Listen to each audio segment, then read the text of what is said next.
I have the bracket in front of me, and I think this is so unfair. This is unfair.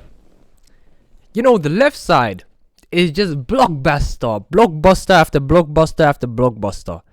Paris Saint-Germain, PSG versus Chelsea. Chelsea are a bum team right now, but when it comes to tournaments, Chelsea are one of the better teams.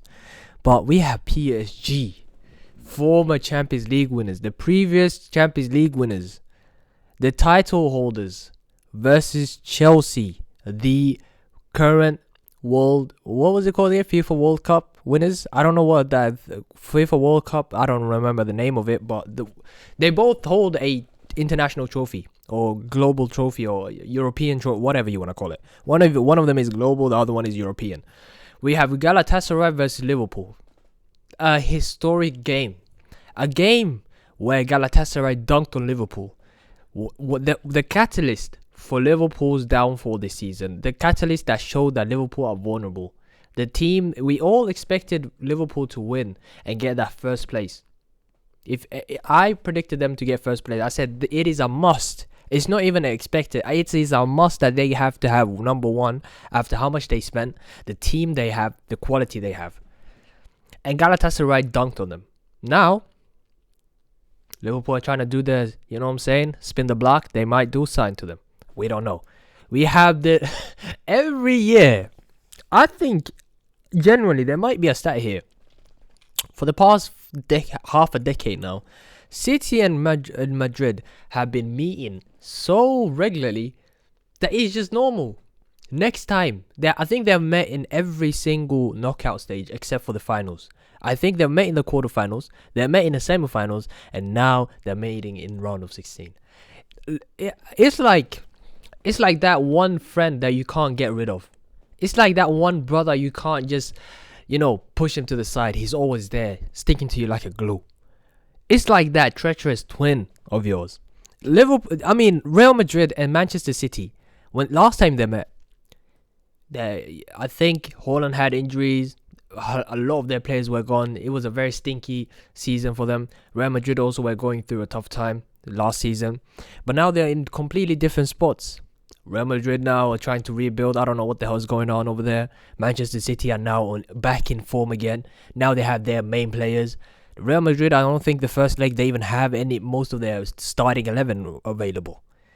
So, you have 3 games in the one bracket that is hard. And then you have Bayern Munich also including in that bracket. See, now Bayern Munich is probably, versus Atalanta. Atalanta just defeated Dortmund, but let's be real here. Bayern Munich is going through there.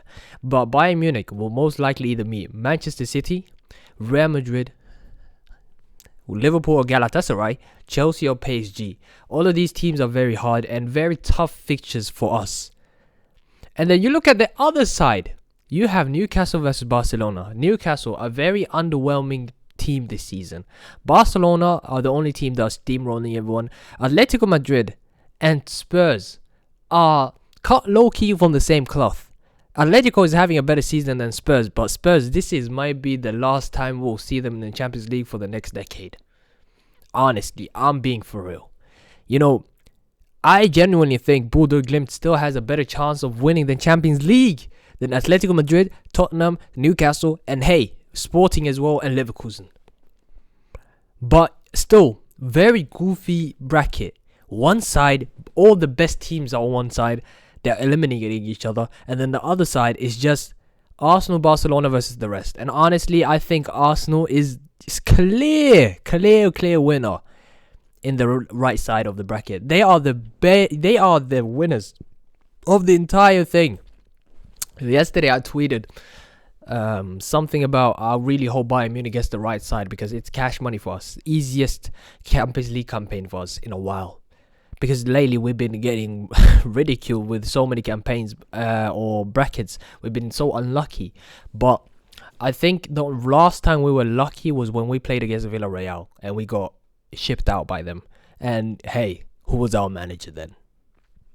Crazy scenes. But now I'm looking at this, and realistically, Arsenal will win against Leverkusen.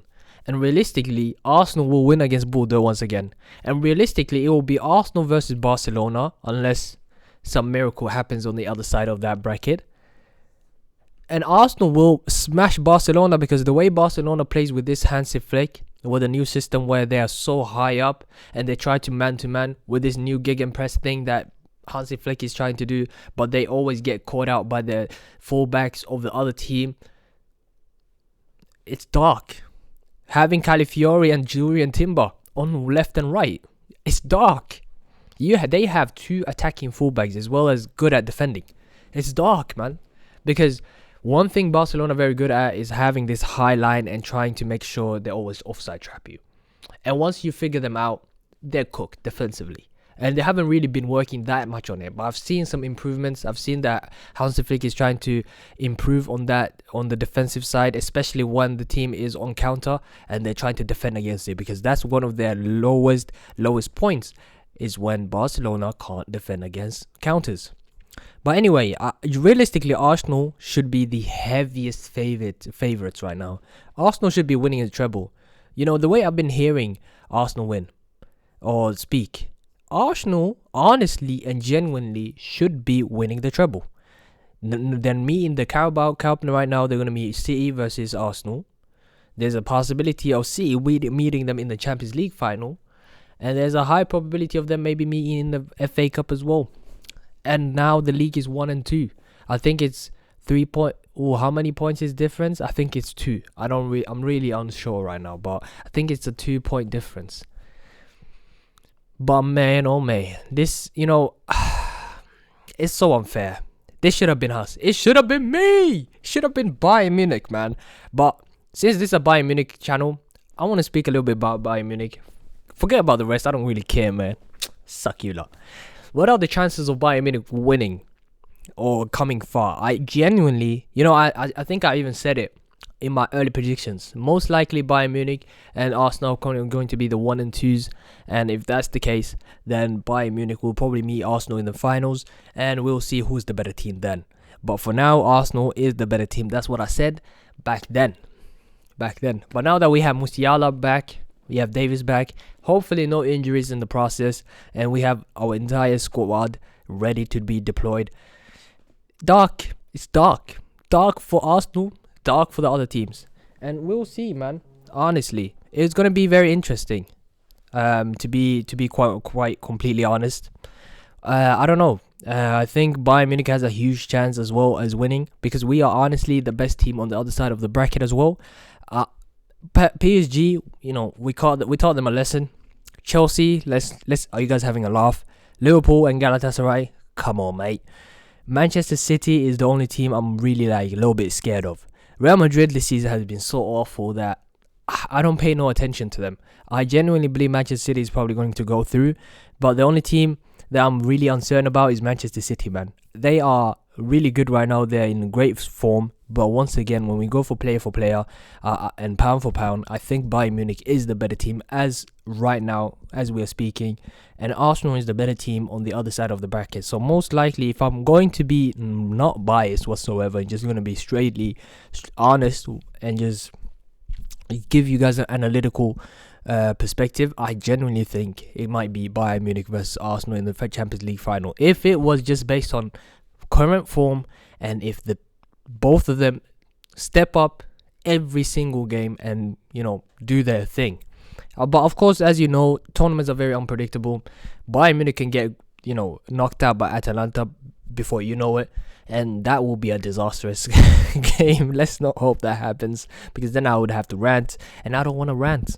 So honestly, I think Bayern Munich versus Arsenal is a huge probability of happening in the Champions League final. It's going to be fun if that happens. And honestly, guys, if that really happens, I will genuinely go to Budapest. I have to see when the UCL final day is, honestly. But if that's the case, hey, man, you guys might catch me there. When is it? The 30th of May? Wallahi, I might be there. Wallahi, I'm not joking. Wallahi, I might be there. I'm not going to be... It's Ramadan. I'm not going to lie to you guys and say I will be there 100%. There's a slight 70% chance. Because I was thinking of maybe the week prior going to the DFB Pokal final. That's when we have it. 23rd of May, Bayern might be playing in the final of DFB Pokal in Berlin. And if that's the case, I will be there. However, if Bayern Munich goes to the final, we're scrapping that Berlin and going to fucking Budapest. But anyway, comment down below what you guys think. Give me some quick predictions. I haven't really given you guys any like sort of predictions. This is like a very early prediction, just based on how I've seen teams play this so far this seasons. But hey, maybe I'm right. You know what I'm saying? Arsenal versus Bayern might be the thing. But comment down below what you guys think. Do you guys think this is fair for us? Do you guys think is there any matches that you guys are excited for? Because honestly, the only game I'm kind of excited for is the, surprisingly, Manchester City versus Real Madrid. Who would have thought? No, I'm just kidding. You guys know, obviously that's the best match that is available for us right now currently. But yeah, let me know in the comments down below what you guys think so far of the Champions League, and I'll see you lot in the next one. Peace.